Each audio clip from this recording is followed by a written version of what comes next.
And our next school is DPrep.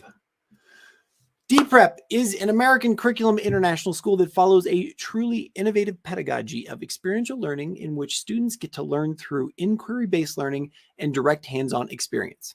The DPrep offers nursery to grade 9 for the 2023-24 academic school year, and they will be offering up to all high school grades at their upcoming high school campus for the 2024-25 school year. I'm very excited to hear about these developments. And so without further ado, I am going to bring Kun Lady onto the screen here. Now, we also have another presenter, so we could bring Marikar on, or how would you like to have this Q&A session? That's all right. It can just be me. Don't worry. Okay. No, okay. I apologize. The way that our overlays work there, I noticed that you were both on two cameras there, so. No worries. Okay, excellent. So, Kun Lady, thank you very much for joining me today. Again, as I have offered to all of the other presenters in their as the initial question for them, we just heard, sort of your official sort of marketing speak. But tell me, from your perspective, what is the heart of DPrep? What do you take away from campus every day, or what's the ethos that you're putting out there in the universe? So, our most important, I would say, unique thing about us is that we focus very much on blending academics with creativity and life skills. And so it is here where the students really get to be themselves. They are so happy to come to school. A lot of them don't want to leave. They do projects, every day. And so they're out there experimenting inside the classroom, outside. So it's really learning by experimenting and hands-on learning. So, because of that, the kids feel passionate about learning in all the different subjects. And so we feel that teaching and learning this way allows children to succeed academically, but at the same time, also develop all those important skills like critical thinking and collaboration and teamwork, complex problem solving, creative thinking. So all those soft skills that we feel it's really, really important in today's world. As you know, there's so much change going on, all the industries, the way we live, the way we parent, it's so different than, say, 20 years ago. So we're trying to make sure that the pedagogy is much more student-friendly, child-friendly, and it speaks a language that kids can understand. So, for example, we really integrate digital literacy, using the iPads and Chromebooks, and also the coding stuff or the electric circuits. All of that is integrated into the projects that the kids are doing. They're recording their voices, they're doing video editing. So we really try to teach through so many, a variety of mediums. And so, hopefully to create balanced learners who enjoy coming to school. Fantastic. So tell me about that student population. How big is it? What's the size of it? And then what kind of diversity do you have? Sure. So I think it's our location. We're located inside of the Mega Bangna community. No, we are not inside the shopping mall. I was just saying, can I also go get inside the shopping mall at the same time? No, sorry. No. So it's actually behind IKEA. But it's in the community of Mega Bangna. And I think around here, the population around here is still largely Thai, the neighborhoods. So I would say that 70% to 80 are, mostly Thai families. We have around 20-ish% of kids, who are from Korea or are mixed nationalities. But it is increasing. We are seeing more of a trend in terms of like various nationalities in the last 1 to 2 years. And so I think given our population, we understand that Thai and Chinese languages are quite important to our families here. So, like any other international school, we are required to be teaching Thai, but we do have that third language of Chinese built into the schedule from kindergarten onwards. Fantastic. We have a question from one of our participants, and can you tell me more about your new campus and what would be different from the original campus? So that is super exciting. Right now, our current campus goes up to grade 8. Next school year, we will have grade 9 still here as we are. We actually just had a groundbreaking ceremony this morning. So construction is starting any day now. It's 2 minutes away from the current campus, so super near by car. And you don't have to go out onto the Bang Na Road, so no traffic at all. So if parents have siblings or anything like that in the two different sections of the school, it should take them roughly 2 minutes to get there. So the new campus will be for middle school and higher grade levels, and we will be opening up to grade 12 for 2024 to 2025 school year. Yep. Wow. So that's Wait, upcoming. Yeah, we're really excited, and we've released some of those perspectives and images of the new campus design, online as well. So a lot of our parents are super excited about it. 100%. Another question that just came in right now is Thai spoken in the playgrounds? As it worries me, my kids do not speak Thai. No, actually, if they are, especially if they've been in with us since kindergarten and nursery, actually, the kids speak in English as their go-to language, as their first language. Actually, we have some students who come from, say, who transferred from Thai schools, and so in our older grades. There is we don't force everyone to speak English, but there is a high encouragement to speak English all the time at school. But we are, because we're an IB school, and IB really appreciates the diversity in terms of language, so we're not cracking down on every kid who speaks Thai during lunch. But for sure we have a strong encouragement and reminding them to please use English as often as they can, but we're kind of a little bit more relaxed during lunch time. But if they're, like I said, if they're younger and they grew up with us, definitely they would be speaking to each other in English. Excellent. Mm. As a school that's going through grade 9 right now, tell me about things outside the classroom, or in terms of Sure. opportunities, Yeah. extracurriculars, after school, that kind of stuff. Sure. So one thing that I really am excited about is that our high school will be a model. I'm not sure, but we might be the first school to have something that's called an internship, a work internship program, starting grade 10. So grade Mhm. 9 would be kind of like preparation for the kids in terms of how they will behave, what kind of expectations we will have of them when they actually go out for internships, which we are still working on the logistics of that. It could possibly look like every Friday afternoon is when they're required to go to a nearby company. It could be a hospital, it could be a bank, it could be businesses that are around the school area. In terms of that, we will be requiring 150 hours of internships for Whoa. graduation. And so we're pretty serious about it because Mhm.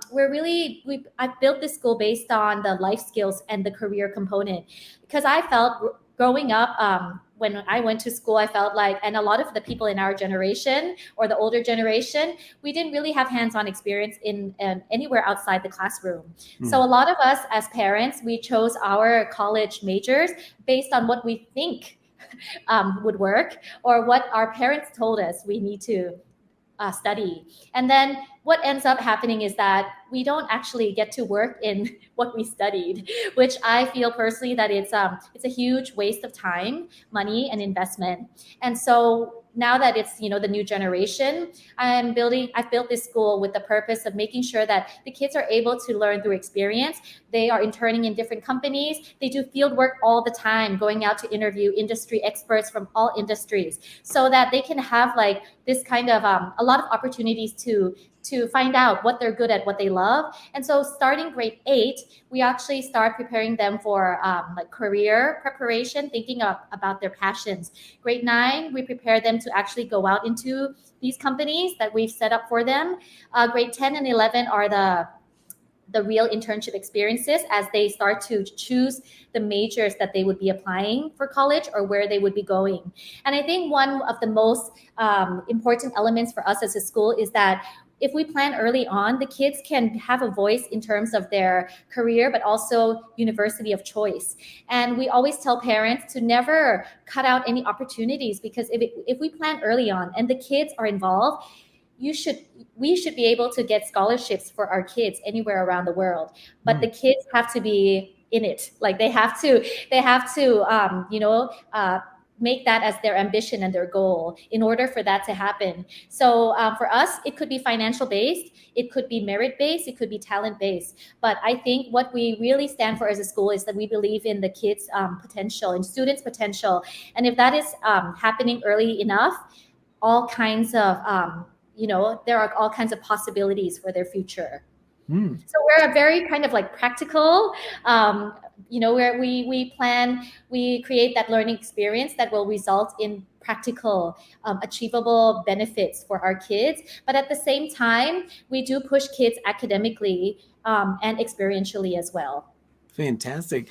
Final question for you before we move on to your video is, what's the parent interaction with the school at this stage right now? And especially since you have these two campuses that you're building at the same time, is it, do you regularly have parents on campus? Are they there for lunch? Are they intermixing with me, or is it more of a commuter?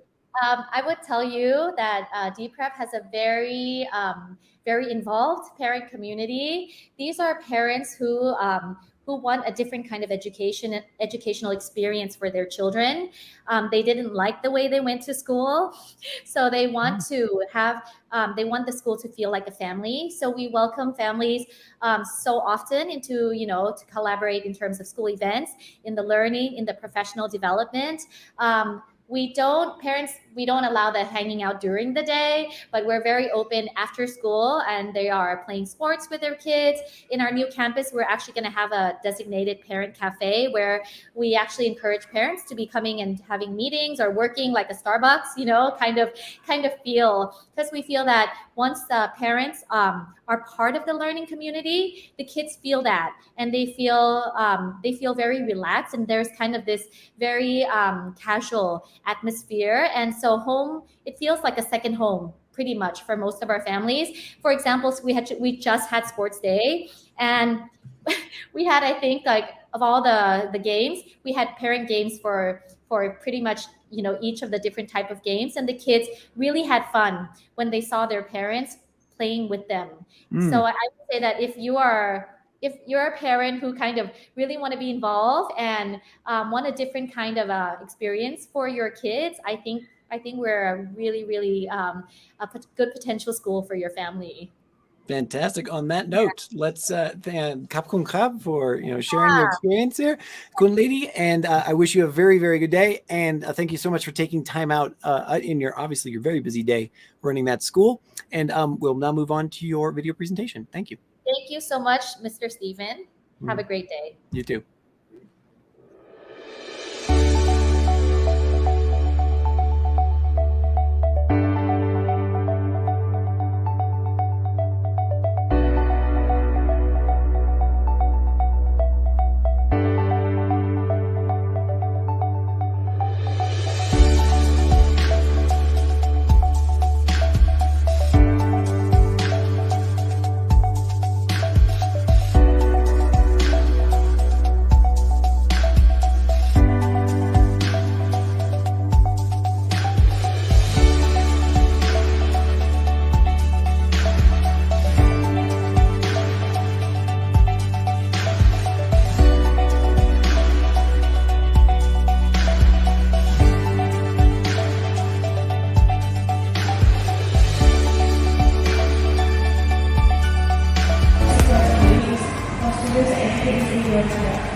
Visualize the events of war and conflict through an actual experience.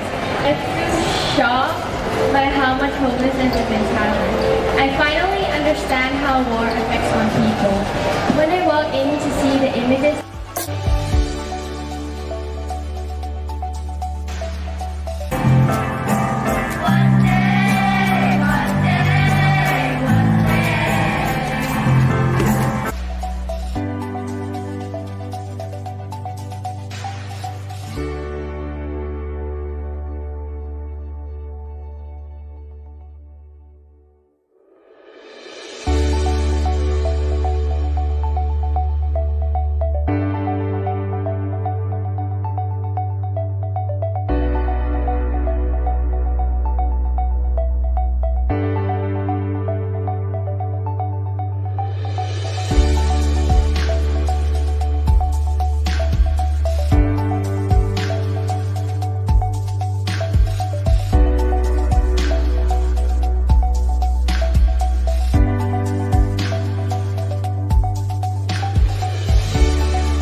And once again, thank you to the D-Prep team for joining us today. They also have a promotion here at the 2023 Virtual School Summit. And you can see here on your screen right now, that promotion is a full registration fee waived if you mention the Virtual School Summit when you contact them. We hope you do if you're interested in that school.